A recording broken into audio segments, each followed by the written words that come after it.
یہ بات ذہن میں رکھیے گا کہ اللہ نے ہر دور میں انبیاء کے پاکیزہ وجود اور اولیاء صلحاء کے پاکیزہ وجود پیدا کیے، لوگوں کی ہدایت کے لیے، لوگوں کی رہنمائی کے لیے۔ ہر زمانے میں مختلف لوگ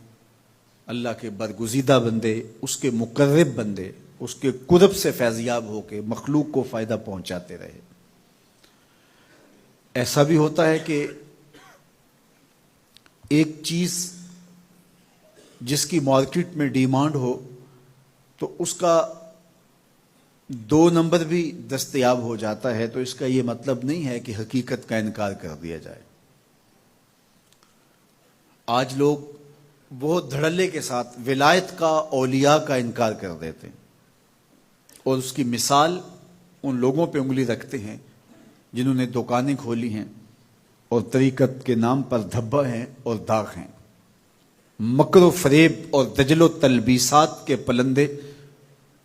اور لوگوں کے جذبات سے کھیلنے والے اور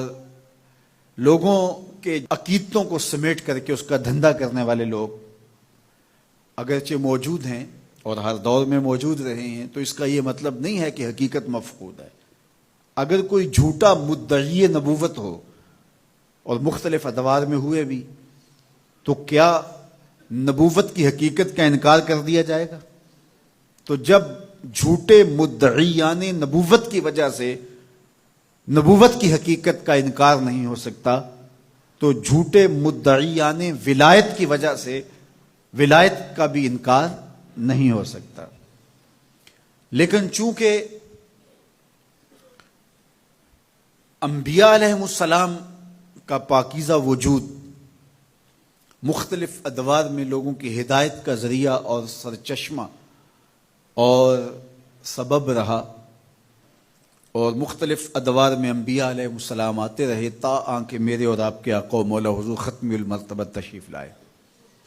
حضور کے بعد نبوت کا دروازہ بند کر دیا گیا، لیکن ولایت کا دروازہ بند نہیں ہوا تا آنکہ خاتم الاولیاء حضرت امام مہدی تشریف لائیں گے، اور ان کے بعد پھر جب کفر پھیلے گا اور پھر یہ دروازہ بند ہوگا۔ لیکن اولیاء مختلف ادوار میں موجود رہیں گے، اور اس کا امکان موجود ہے۔ تو جس چیز کا امکان موجود ہے تو بہت سارے لوگ مدعی ہیں، نبوت کا امکان ختم ہو گیا، اب حضور کے بعد کوئی نبی نہیں ہے، پھر بھی مدعی موجود ہیں، اور جس چیز کا امکان ہے بلکہ جس چیز کا وقوع ہے تو اس کے مدعی کیوں نہیں ہوں گے؟ تو یہ ایک حالات کا مقابلہ نہ کرنے والی بات ہے کہ کھرے اور کھوٹے کو پہچاننا، اچھے اور برے کی تمیز کرنا، اصل اور نقل کی شناخت کرنا، جب مشکل لگے تو آپ سرے سے اس کا انکار کر دیں۔ تو اس کا مطلب یہ ہوا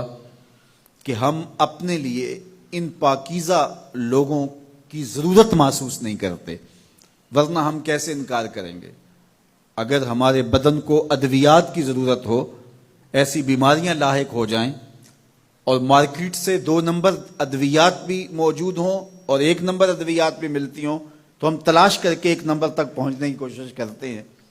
تو اگر روح بیمار ہے اور اس کے معالج ہمیں چاہیے اور ہم سمجھیں کہ اس کے بغیر چارہ نہیں ہے، تو پھر ہمیں حقیقت تک پہنچنے کے لیے کوشش کرنا ہوگی، اور اس کا انکار کر دینا یہ سوائے حماقت اور نادانی کے اور کچھ نہیں ہے۔